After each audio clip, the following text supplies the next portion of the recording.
Saudara, jadi saksi untuk mantan anak buahnya Irfan Widianto, terdakwa Ferdy Sambo mengaku bersalah dan siap dihukum karena telah menyeret sejumlah anak buahnya dalam kasus perintangan penyidikan pembunuhan Yosua Huta Barat. Lantas, apakah pengakuan Sambo ini akan memengaruhi keputusan hakim terhadap terdakwa perintangan penyidikan?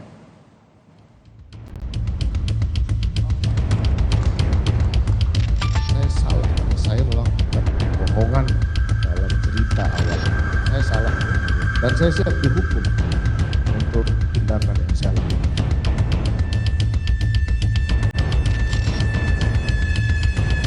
Merasa berdosa, mengaku bersalah, dan siap dihukum atas kebohongannya. Inilah pernyataan terdakwa Ferdy Sambo saat jadi saksi untuk terdakwa perintangan penyidikan Irfan Widianto. Sambo mengaku anak buahnya tidak bersalah dan ialah penyebab anak buahnya terseret dalam kasus perintangan penyidikan dalam kasus pembunuhan berencana Yosua Huta Barat. Hendra Kurniawan, Agus Nurpatria, kemudian Irfan ini tidak ada yang mengerti apa cerita sebenarnya. Mereka tidak salah. Mereka orang-orang yang hebat. Saya tidak bisa menghadapi mereka semua karena saya tahu saya salah, yang mulia. Saya tahu saya salah. Saya tidak tahu harus bagaimana membalas dosa yang harus saya hadapi ini, tapi ya saya pikir bahwa inilah yang mungkin di depan yang mulia yang mungkin bisa nanti menilai adik-adik saya ini seperti apa.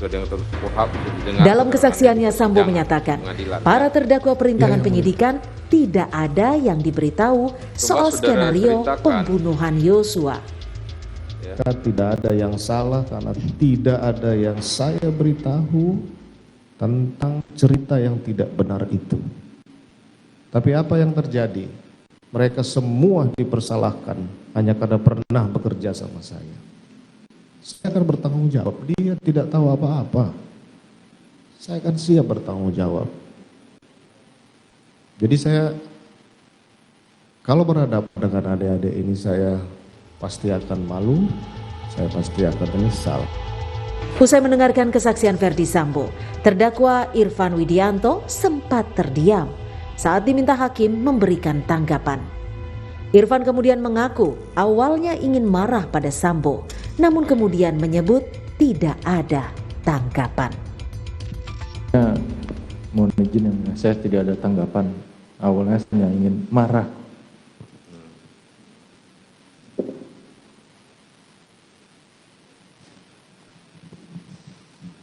Bagaimana? Saya tidak ada tanggapan, yang mulia.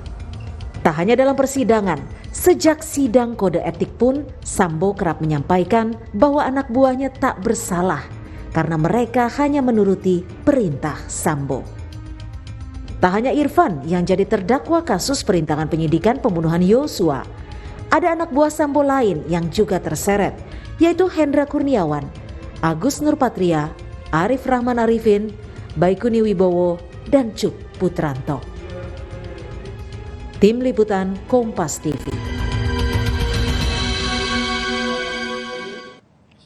Mengaku bersalah dan siap dihukum karena telah menyeret sejumlah anak buahnya dalam kasus perintangan penyidikan pembunuhan Yosua ini yang disampaikan oleh Ferdy Sambo dalam kesaksiannya kemarin. Lantas, apakah pengakuan Sambo ini akan mempengaruhi putusan hakim terhadap terdakwa perintangan penyidikan?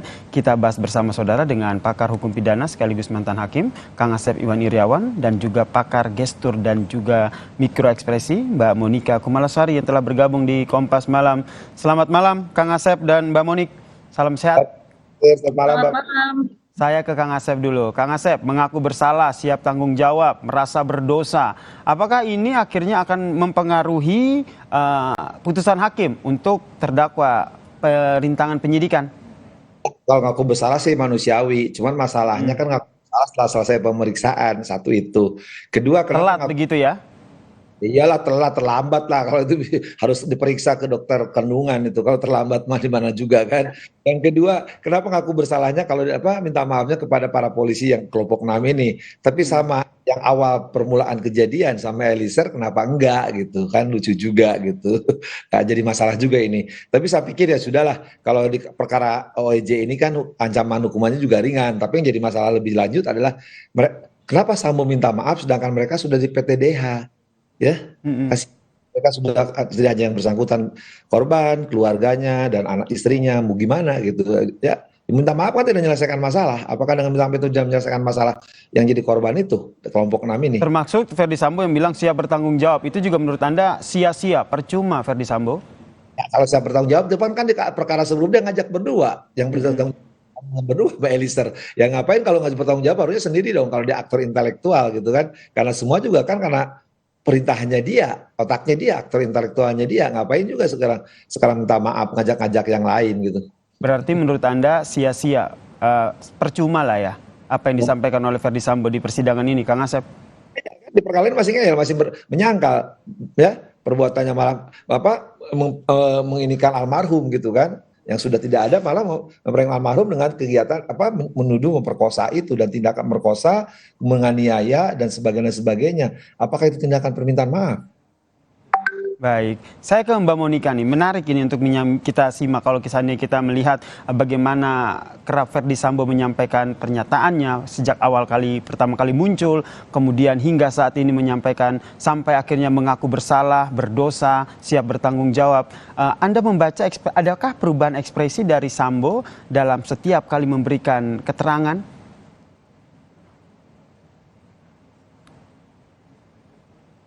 Kalau kita ikuti dari awal ya, sebetulnya masyarakat menunggu permohonan maaf dari Sambo ya. Dan seperti tadi Mas Yasir sudah mengatakan bahwa di awal itu masih dengan suara atau intonasi atau dengan power yang juga masih sangat powerful sekali ya. Dalam perjalanannya ini ya, yang terjadi adalah dengan power yang sudah mulai melemah dan juga suara yang digunakan dengan lebih softer, lebih halus, tetapi juga lebih rendah seperti itu.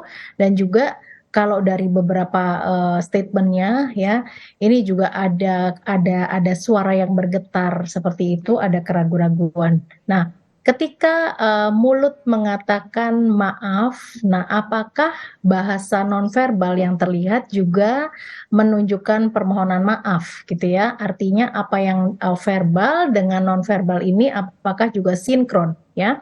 Nah, ketika mengatakan permohonan maaf ya, tetapi masih ada mikro ekspresi kemarahan yang disampaikan ya, yang terlihat dari bibir dan kemudian juga justru seperti tadi Kang Asep mengatakan ya, bahwa dia juga masih justru malah menyalahkan kepada institusi yang justru malah menjatuhkan hukuman kepada para rekan-rekan adik-adiknya ini ya. Nah, ini terlihat dari mana gitu ya?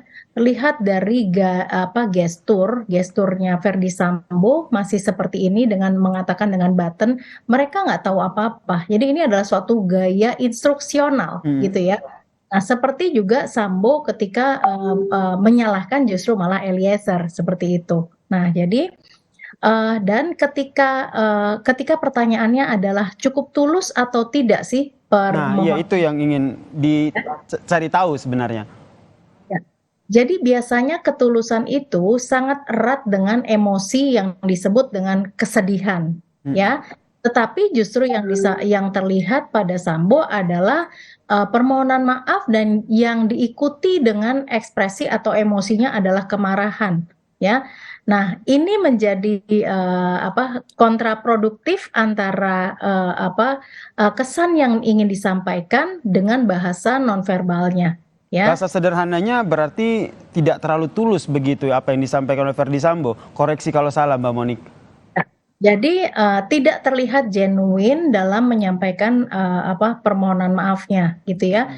Padahal Verdi Sambo secara verbal pun menggunakan kata dosa dan sebagainya, sehingga seakan-akan bahwa ini adalah merupakan pilihan kata yang sudah sangat paling tinggi ketika seseorang meminta maaf, kemudian menyebut-nyebut dosa dan sebagainya, gitu ya.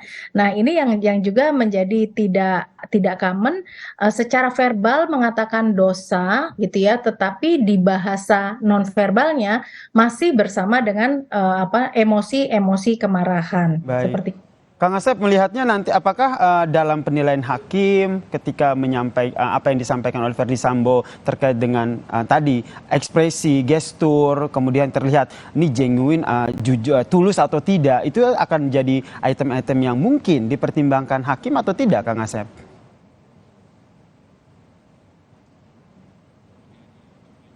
Kang Asep, di-unmute dulu audionya. Putusannya harus mempertimbangkan hal yang memberatkan dan hal yang Izin Kang meringankan. Asep, boleh diulang, tadi suaranya sempat hilang. Ya. Yang hakim dalam putusannya harus mempertimbangkan hal yang memberatkan dan yang meringankan. Yang itu terus terang mengakui perbuatannya, menyesali perbuatannya. Tapi kalau dalam persidangan justru tidak mengakui perbuatannya, ya, dan tidak menyesali perbuatannya, ya itu hakim akan pilihannya ya berat atau ringan justru jatuh ketika menghambat proses persidangan, jadi tidak mempercepat persidangan. Jadi di perkara X mengatakan A, di perkara Y mengatakan B. Ini kan perkara banyak, berbeda-beda kan. Saya katakan ketika di perkara Eliezer bagaimana mengatakannya, di perkara yang 6 ini tanda petik, ya. Saya kira karena mungkin juga takut juga dikeroyok mungkin, ya, sama-sama karena pernah dipertanyakan di persidangan, ya, kenapa kami korbankan. Ingat kan kelompok itu pernah bertanya semua kan, kenapa kami dikorbankan. Nah sekarang kenapa permintaan maaf itu pengulangannya justru ya di akhir gitu, bukan di. Tapi sekali lagi hakim justru akan mempertimbangkan selama itu. Tapi kalau kejahatannya lebih banyak, sekali lagi kalau kejahatan lebih banyak, ya, dan dia bermungkiri kejadian itu korbannya lebih banyak dan hakim meyakini perbuatannya, istilahnya bahasa yang paling dipahami gampang, lebih banyak mudaratnya daripada manfaatnya, hakim menjatuhkan maksimal. Hal yang meringankan dianggap tidak ada. Misalkan gini, kalau itu kemungkinan bisa terjadi ya, hal yang meringankan dianggap tidak ada meskipun Verdi Sambo tadi sudah mengakui perbuatannya, khusus untuk perintangan penyidikan ya. Betul. Jadi kalau misalkan nanti ini kan kalau Sambo ini kan dakwaannya kan tidak pembunuhan berencana, pembunuhan biasa maupun OOJ. Kalau nanti kan maksimal misalkan, ya, walaupun saya pesimis juga ya, tapi mudah-mudahan prediksi saya salah. Kalau jatuhkan hukuman mati itu tidak, nanti hakim dalam pertimbangannya tidak ada. Bentar Kang Asep, kenapa pesimis? Ya kalau lihat perkembangannya nampaknya tidak kalau Selatan beda sama Tangerang gitu. Alumni Selatan sama Tangerang itu berbeda. Kalau di alumni Tangerang itu selalu pasukan berani mati, hakim berani mematikan dan siap dimatikan. Tapi kalau Selatan dari dulu sejarahnya tidak pernah ada, dulu penegak hukum juga, ya, pembunuhan dan beberapa kasus lainnya juga tidak pernah menjatuhkan mati. Jadi prediksi bukan saya, karena Verdi Sambonya ya Kang? Oh ya mungkin juga lah itu, tapi kan susah dibuktikan. Cuman saya aja, mudah-mudahan gestur saya dibaca oleh Mbak Monik gitu kan ya. Saya mudah-mudahan salah gitu. Kenampaknya hukuman maksimal tidak akan jatuh, walaupun kalau saya hakimnya sih pasti maksimal, tidak ada hal yang meringankan gitu. Tapi kan setiap hakim berbeda gitu. Oke, saya ke Mbak Monik lagi nih. Menarik untuk melihat bagaimana perubahan gestur dari Verdi Sambo dari awal tampil ke publik yang diketahui sampai hingga akhirnya sekarang. Apakah nanti tadi kata Mbak Monik bilang bahwa nampaknya kurang tulus begitu. Nanti ke depannya apakah masih akan terlihat seperti itu ataukah ada hal-hal yang mungkin membuat Verdi Sambo akan terlihat tulus dalam menyampaikan ataupun mengakui perbuatannya? Ya, ini sepertinya kalau ceritanya akan menjadi lebih panjang dengan beberapa temuan-temuan juga yang akhirnya membuat Verdi Sambo juga terkaget-kaget sebetulnya ya. Nah, ini tidak ada sesuatu yang tidak mungkin, saya meyakini seperti itu.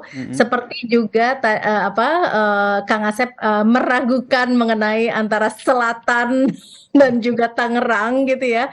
Nah mungkin karena ini Verdi Sambo akan ada sesuatu yang berbeda gitu ya. Jadi kalau kita lihat perjalanannya mulai dari awal sampai dengan hampir 3 bulan ini ya, ini juga terjadi perubahan gestur maupun ekspresi yang terjadi pada Verdi Sambo ya. Walaupun masih sangat smooth sekali gitu ya. Tetapi ya tidak ada yang tidak mungkin karena gesturnya pun juga perlahan sudah kalau kita analisa juga bahasa nonverbalnya ini mulai ada rasa ragu juga, ada ketakutan dan ya defense mechanism dengan tetap bertahan ya itu juga manusiawi sekali gitu ya. Jadi kemungkinan masih ada lah ya kita akan lihat nih perjalanannya karena tidak ada sesuatu kejahatan juga yang sempurna gitu. Tidak ada kejahatan yang sempurna. Kang Asep terakhir, apakah nanti akan ada kemungkinan begitu? Karena hal yang meringankan adalah mengakui perbuatannya. Kira-kira Kang Asep yakin nggak atau ada sedikit optimisme begitu Verdi Sambo akan mengakui perbuatannya terkait dengan pasal 340 ya? Saya yakin dalam perkara, pasti dia mengakui kesalahannya. Tapi kalau dalam perkara Eliezer dia tidak akan mengakui ya karena dendam banget kelihatannya. Bahasanya jelas. Jadi kalau kata bahasa anak Jaksel ini, emang perkara ini membagongkan gitu kan. Kata anak Jakarta Selatan kan, jadi membagongkan itu bikin orang bingung gitu. Ini mau mana arahnya gitu kan. Padahal harusnya konsisten kan dari semua perkara ini kan asalnya ada pembunuhan, direkayasa tembak menembak, akhirnya terbongkar pembunuhan, tapi di perkara rekayasa dia ngakui itu kesalahan, tapi di perkara pembunuhan yang dia menyuruh Eliezer tidak mengakui gitu. Ini jadi ada ketidakkonsistenan, makanya saya bilang bingung maunya kemana gitu. Jadi ujungnya bilang ya kita lihat aja lah, masih banyak jalan menuju Roma, masih banyak di Jakarta Selatan. Baik, kata Kang Asep membingungkan, semoga majelis hakim tidak bingung ya dalam memberikan putusan terkait dengan perkara ini ya. Ini harapan kita bersama. Terima kasih pakar hukum pidana sekaligus mantan hakim Kang Asep Iwan Irawan dan juga pakar gestur dan juga mikroekspresi Mbak Monika Kumalasari telah bergabung bersama kami di Kompas Malam. Salam sehat semuanya. Terima kasih, selamat malam.